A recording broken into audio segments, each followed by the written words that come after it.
Auzubillahiminash-shaytanir-rajim. Bismillahir-rahmanir-rahim. Hello, I am Dar Shaukat, and today in this topic or in this lecture we will discuss the fundamental duties of Indian Constitution. Fundamental duties. So fundamental duties concept has been borrowed from the Soviet Union, or we can say from the USSR. So इस concept को लिया गया था Soviet Union USSR से, और ये याद रखिएगा जो फंडामेंटल ड्यूटीज़ है, फंडामेंटल ड्यूटीज़ आर्टिकल 51A के अंदर आते हैं। इसके अंदर टोटल क्लॉजेस ए से लेके जे तक है, A from A up to J 51A।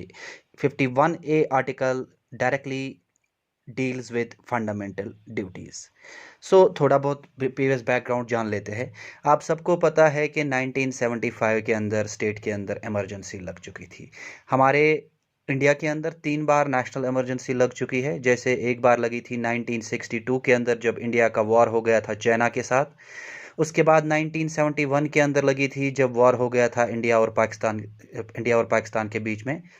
सो 1975 में इंदिरा गांधी का रिजीम था। उस समय पे जो प्रेसिडेंट थे फ़खीरुद्दीन, तो यहाँ पे कंट्री के अंदर इमरजेंसी लग गई थी।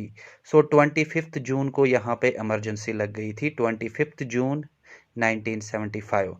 और ये पीरियड जो माना जाता है हमारे इंडियन हिस्ट्री के अंदर, इसको माना जाता है डार्केस्ट पीरियड। ये 21 मंथ्स के अंदर 21 मंथ्स तक ये इमरजेंसी रही थी। तो इसमें बहुत ज़्यादा प्रॉब्लम हुई कंट्री में। जैसे जीडीपी बहुत ज़्यादा रिड्यूस हो गया, ऑयल क्राइसिस हो गए, रेलवे स्ट्राइक्स हो गए। और यहाँ पे जयप्रकाश नारायण जो थे उसने एक मूवमेंट चलाई थी, टोटल रेवोल्यूशन मूवमेंट। सो इस केस में इंदिरा गांधी ने क्या किया, इंदिरा गांधी ने कहा कि हमारे कॉन्स्टिट्यूशन के अंदर कुछ चेंजेस होनी चाहिए।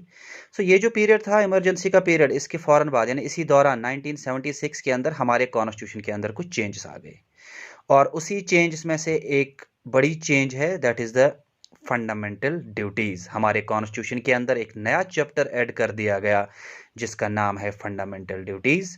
During the Emergency of 1975 and then in 1976 the parliament introduced a new chapter in the Indian constitution, that is the fundamental duties. याद रखिएगा, हर एक इंसान जो होता है, अगर आप चाहते हो कि आपका नेबर जो है वो आपको डिस्टर्ब ना करे, तो आपकी ड्यूटी भी है कि आपको उस अंदाज से रहना है कि आपकी वजह से कहीं वो डिस्टर्ब ना हो। सो आपकी भी कहीं पे कुछ ड्यूटी बन जाती है। हमारे इंडियन कॉन्स्टिट्यूशन ने हमें कुछ फंडामेंटल राइट्स दिए हैं जो हम ऑलरेडी डिस्कस कर चुके हैं। तो उसके बाद उन्होंने ये सोचा अपनी जगह कि जहाँ पे इंडिविजुअल्स को, सिटीजन्स को फंडामेंटल राइट्स एंजॉय करने देते हैं हम, वहाँ पे ही उसको कुछ ड्यूटी दी जाए। सो फाइनली जो है पार्लियामेंट इस नतीजे पे पहुंच जाता है कि हमारे कॉन्स्टिट्यूशन के अंदर एक नया चैप्टर ऐड कर दिया जाता है, that is the fundamental duties. जब हमारा कॉन्स्टिट्यूशन बना था उस समय पे सिर्फ फंडामेंटल राइट रख दिया गया था, फंडामेंटल ड्यूटी का कोई जिक्र ही नहीं था। लेटर ऑन 1976 के अंदर हमारे कॉन्स्टिट्यूशन के अंदर एक नया चैप्टर ऐड होगा, that is the fundamental duties. अब समझते हैं कि 1976 के अंदर गवर्नमेंट जो होती है वो एक कमेटी बनाती है, सरदार सवरान सिंह कमेटी। ये एक कमेटी बन चुकी थी। इस कमेटी को काम दिया जाता है फंडामेंटल ड्यूटीज़ बनाने का। और ये जो सवरान सिंह कमेटी है, ये जितने सारे रिकमेंडेशंस बनाएगी और उसके बाद उन रिकमेंडेशंस को एक्सेप्ट किया जाता है और हमारे कॉन्स्टिट्यूशन के अंदर 42nd अमेंडमेंट हो जाता है 1976 में, जिसमें चैप्टर 4A ऐड कर दिया जाता है हमारे कॉन्स्टिट्यूशन के अंदर अंडर आर्टिकल 51A, जिसका नाम रखा जाता है फंडामेंटल ड्यूटीज। सो 42nd अमेंडमेंट के द्वारा जो है फंडामेंटल ड्यूटी ऐड किया गया था 1976 में। इस 42nd अमेंडमेंट में बहुत सारे चेंजेस हो चुके हैं, इसलिए हम इसको मिनी कॉन्स्टिट्यूशन भी कहते हैं। उसके बाद जो फंडामेंटल ड्यूटीज है, this is applicable to the citizens. ये सिटीजन्स के लिए एप्लीकेबल है। So what is the main purpose of the fundamental duties? क्या मकसद है फंडामेंटल ड्यूटीज का? सबसे पहले एक बात याद रखिएगा, it's a warning against anti social activities.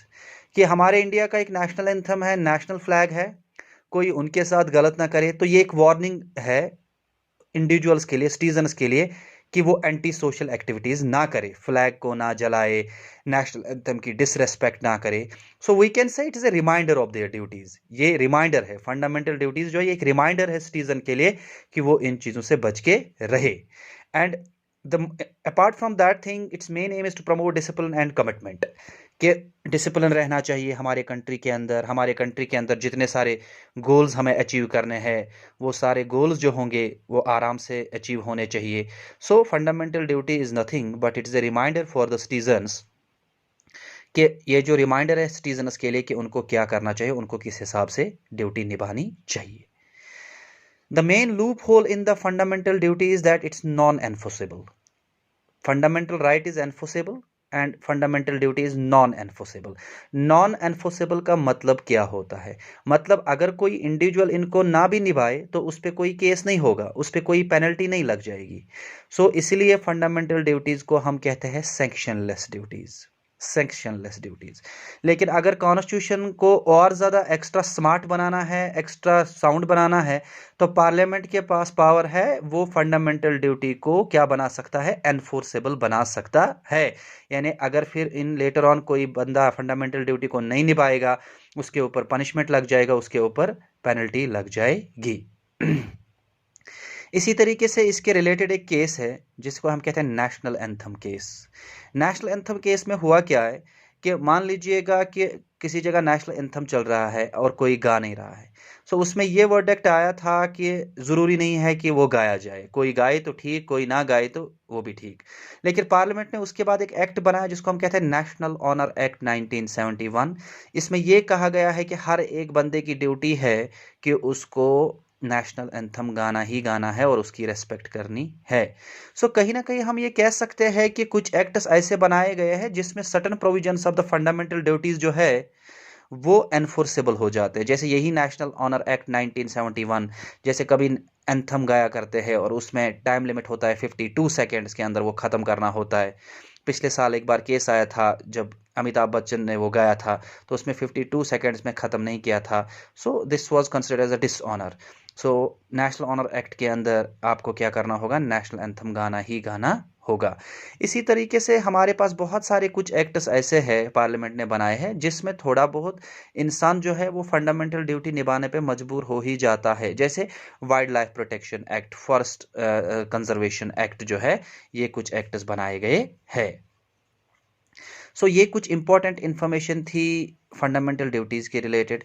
इसी तरीके से जब जब 1976 के अंदर हमारा फंडामेंटल ड्यूटी का चैप्टर कॉन्स्टिट्यूशन के अंदर ऐड कर दिया गया, तो उस समय पे सिर्फ 10 फंडामेंटल ड्यूटीज़ थे। लेकिन लेटर ऑन 2002 में एक और अमेंडमेंट कर दिया जाएगा, 86th अमेंडमेंट, और उस 86th अमेंडमेंट के अंदर 11th फंडामेंटल ड्यूटी ऐड होगी। सो प्रेजेंटली हमारे पास जो फंडामेंटल ड्यूटीज़ है वो कितने हैं? वो टोटल 11 है। सो फंडामेंटल राइट जो है या फंडामेंटल ड्यूटी जो है वो देख लेते हैं कि 86th अमेंडमेंट जो किया गया है वो एक फंडामेंटल राइट भी है अंडर आर्टिकल 21A। उसमें यह कहा गया है कि स्टेट की रेस्पॉन्सिबिलिटी है that state should provide the free and compulsory education from the age group of 6 to 14। 6 साल से लेकर 14 साल के बच्चे तक को एजुकेशन फ्री ऑफ कॉस्ट दी जाएगी। सो fundamental right under article 21A। और 86th अमेंडमेंट का जो है वो फंडामेंटल ड्यूटी भी है, यानी हर एक पेरेंट के लिए ड्यूटी है कि वो अपने बच्चे को पढ़ाए 6 से लेकर 14 साल तक। अब ये कुछ इंपॉर्टेंट इन्फॉर्मेशन थी फंडामेंटल ड्यूटीज़ के रिलेटेड। अब जान लेते हैं कि फंडामेंटल ड्यूटीज़ के अंदर कौन कौन सी इंपॉर्टेंट ड्यूटी है। सबसे पहली ड्यूटी है कि हमें कॉन्स्टिट्यूशन को रेस्पेक्ट करना है, नेशनल फ्लैग को रेस्पेक्ट करना है, नेशनल एंथम को रेस्पेक्ट करना है। या दूसरी ड्यूटी जो है to cherish and follow the noble ideals that inspire the national struggle for freedom.